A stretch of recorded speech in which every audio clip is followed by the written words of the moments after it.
Alright guys, we are going to be starting a new sculpture. In this video we are going to be working on a Batman, but we are going to be using oil-based clay. The first thing I'm doing is putting aluminum foil all over because I don't want to make it too dense, otherwise it's going to be very heavy. And I don't want to waste a lot of the oil-based clay. I'm using some of the oil clay that I've had before. A lot of it is JMac clay that I'm starting out with, and the JMac clay is a little bit on the soft side, so I'm going to use it mostly to cover up large areas. Sometimes it's better to have less aluminum foil, but because Batman is very thick throughout, I can kind of get away with it. But if you are working on a sculpture like this, try to keep the aluminum foil just a little bit less dense. And also, I'm using an armature. Normally when you see my videos, I don't use an armature, and that's because I do water-based clay. But for oil-based clay, the only option is to make a mold of this. But for me, what I'm going to be doing is making a 3D scan and then putting it up on Thingiverse. So hopefully this is going to work out. But I'm also going to do it in such a way that I can remove the arms, the head, and the legs for casting it if I choose to make a silicone or polyurethane mold of this. So at this point, I'm starting to get all the muscles in there, and it takes quite a bit of time. One of the things that you have to keep in mind is the proportions. I'm going with the half in the pubic synthesis. I divided the figure. One of the things you should also get is on Thingiverse and my Patreon page. I made it accessible to have the écorché, the muscles. That's an extremely good reference for artists, and I have it up on my table and I use it to look at the muscles while I'm sculpting this. Not only that, but I can take measurements directly from that écorché and transfer them to this new model. That way it's the exact size, and it doesn't have to be as slim as the écorché, which is the anatomical reference, but it really is one of the best benefits I've ever had for doing sculptures.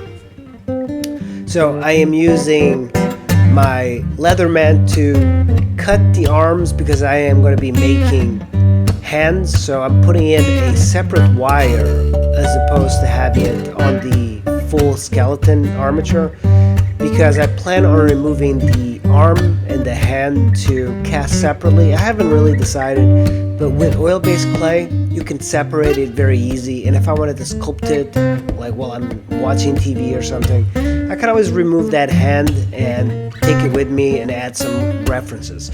So this is kind of like one of the things I do. I plan on doing this for the head as well. I'm just going to cut that top part, and that way I can remove the head, so I can make maybe perhaps a mold of that separately. I don't know yet, but so I'm going to add some of the arms, the hands. I'm still using the JMac clay. Now at this point I am going to be using a medium for monster clay. So I have been learning a lot about oil-based clay, and monster clay seems to be one of the best, but they feel a little bit more robotic when it comes to sculpting. And with Batman, there's a lot of poses. I have not decided on the pose yet. If you have ideas for the pose, post up in the comments below. I'd love to hear what you guys have to say. And also for expressions, I am not really sure what I want to have this Batman do. Will he just be standing there very stoically, or is he going to have a grimace? Is he going to have something in his mouth? He's going to have a cigar? I have no idea. But also there is shapes to the masks. I could choose to put a different size shape for the head, and I was looking at Frank Miller's style of Batman, and I kind of like that. It's like he's a thicker, more bulky sort of Batman. Most of the Batmans that we are used to, like with the Dark Knight, they are almost elegant and very perfect bodies, but the Frank Miller style, they're a little bulky and grotesque, and I kind of like that. So I don't really know. Post in the comments below, it'll help me out. So I'm constantly taking measurements. The measurement that I'm mostly taking is just the division, but I know that if you count heads, it's going to be about 7.5 heads tall. When you're doing heroic stuff, it helps to have the head slightly smaller, and I might do that. I might decrease the head and increase the proportions to 8 heads, because 8 heads tends to be a little bit more heroic. So I'll probably do that, but I haven't decided yet. So there's a lot of things that I'm doing. Right now I'm just like kind of working on proportion. With oil-based clay, you have the flexibility of making drastic changes to the gesture. So if you want to do a pose that's very dramatic and very dynamic, you can do that.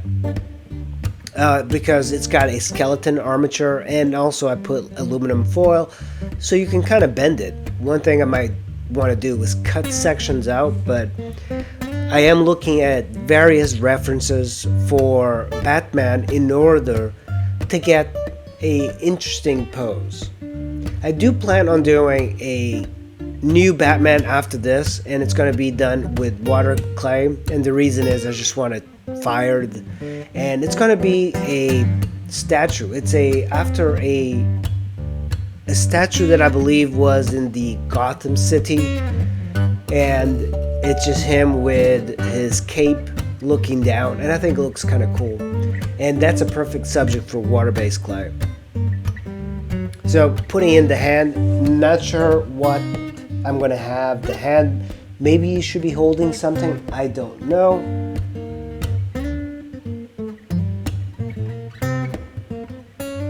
The bottom part, I haven't really thought much about.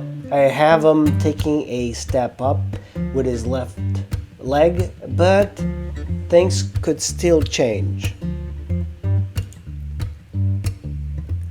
Yeah, one of the things I find with oil-based clay is that it's not as gesturally, so it takes some time to put in the clay. But there's so many more benefits to oil clay over water clay.